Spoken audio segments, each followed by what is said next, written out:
안녕하세요. 저는 최낙산입니다.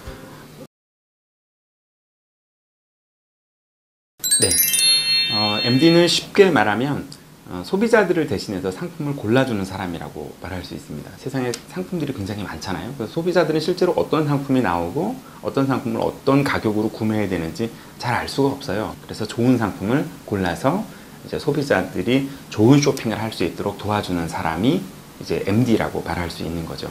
MD 하면서 제일 힘든 건 매출이 안 날 때예요. 매출이 안 날 때 해결하는 방법은 일단 자기를 조금 그 상황이 왜 그렇게 될 수밖에 없는지를 좀 봐야 되는 것 같아요. 어른들은 일희일비한다 뭐 이렇게 얘기를 하는데, 그러니까 매출이 조금 잘 났다고 해서 막 흥분하지 않고 매출이 안 났다고 해서 막 깔아지지 않는 거예요. 조금 떨어져서 보면 아, 내가 이런 준비를 못했구나, 이런 준비를 조금 잘했구나, 이런 준비가 잘 안 됐기 때문에 매출이 떨어졌구나, 그 다음엔 이렇게 해야겠구나 라고 조금 이렇게 멀찌감치 떨어져서 보면 그런 것들이 보이는 거죠. 그러니까 한순간 한순간에 막 그렇게 막 빠져들려고 하지 않고 조금 떨어뜨려서 보는 그런 안목이 좀 필요한 것 같습니다. 많은 친구들이 요즘 면접 보고 막 이러면 스펙 때문에 떨어졌다고 생각을 많이 해요. 그래서 뭐 영어가 안 좋아서 떨어졌다, 자격증 없어서 떨어졌다, 이런 생각을 많이 하는데, 실제로 제가 면접관이 돼서 들어가서 보면 그게 아니에요. 면접 보러 갈 때 어떻게 되는지, 앉을 때 어떻게 되는지, 또 여러 명이 면접 보고 내가 말할 때 다른 사람이 얘기할 때 난 어떻게 해야 되는지, 이런 것들에 대한 아주 기본적인 태도, 그 태도가 마음에 안 들면 떨어지는 거예요. 근데 친구들은 그걸 잘 몰라요. 다 떨어지면 자기 스펙과 성적 때문에 떨어졌다고 생각을 하는 거죠. 그리고 일부러 이 면접관들이 모르는 질문, 당황스러운 질문을 해요. 그때 어떻게 대하는지 태도를 보려고 하는 거거든요. 그런데 그 사람들은 그러죠. 자기가 대답 못하면 떨어졌다고 생각해요. 그게 아니라는 거죠. 왜 그 질문을 했는지 생각해보고 거기에 대해서 본인이 아는 대로 솔직하게 얘기하고, 그 얘기할 때의 자세, 얘기할 때의 태도, 그게 굉장히 중요한 건데 태도에 대한 것들이 조금 안타까워요. 취업생들한테 제일 기대되는 거는 뭐 아주 흔한 얘기이긴 하지만 아주 열의가 있는 모습이에요.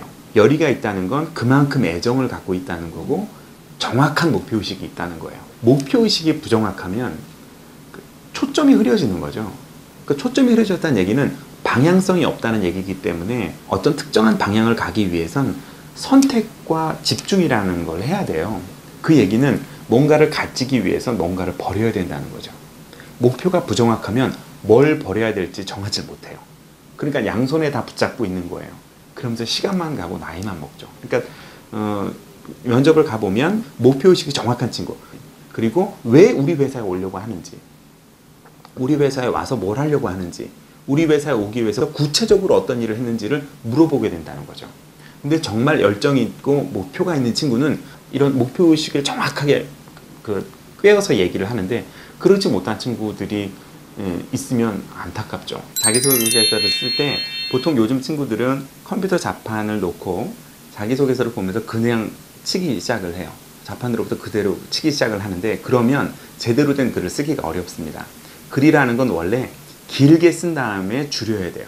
글은 줄이면 줄일수록 훨씬 탱탱해져요, 글이. 그리고 정말 쫄깃쫄깃한 그런 면발 같은 글이 되는 거거든요. 일단 제일 첫 번째는 길게 써야 되니까 연습장에 쓰시는 거예요.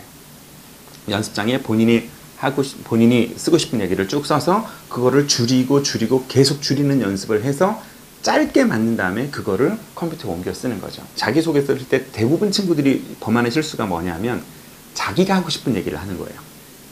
그러니까 회사가 궁금한 걸 물어보는데 본인이 하고 싶은 얘기를 한다는 거죠. 그러니까 이 사람이 그 질문을 왜 했는지를 생각을 해서 그 사람이 궁금한 얘기를 해야 되는 거죠. 내가 하고 싶은 얘기를 하는 게 아니라. 이게 두 번째고, 그 다음 세 번째는 글을 쓸 때 숫자로 쓰는 게 되게 중요해요.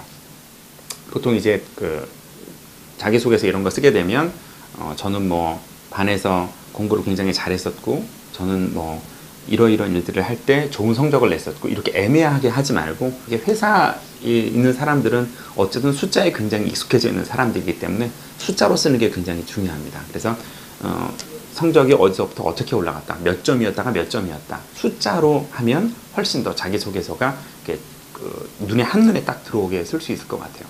결국 자기소개서도 1500자, 1000자, 뭐 300단어 이렇게 짜임이 있잖아요. 그 짜임에 가장 많이 넣으려면 줄이고 줄여서 숫자로, 그죠? 그리고 상대방이 알고 싶은 내용에 맞춰서 글을 쓰는 것이 가장 잘 쓰는 자기소개서가 될 것 같습니다.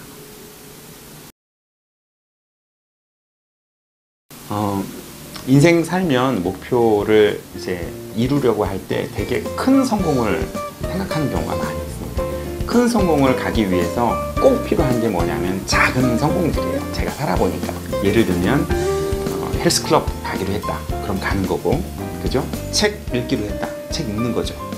그러니까 이렇게 하나하나 성공들이 모여야 성공하는 습관이 몸에 배는 거죠.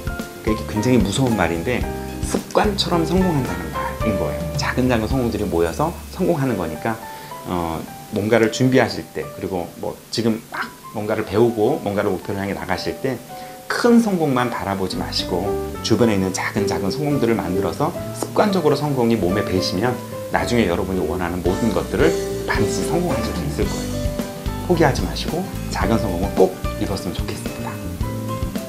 요즘 청춘들이 제일 잘하는 건 자신감이 있다는 거예요. 굉장히 자신감이 있어요. 똑똑한 친구들도 많고 자기를 표현함에 있어서 거침이 없어요. 거침이 없다는 건 굉장히 좋은 것 같아요.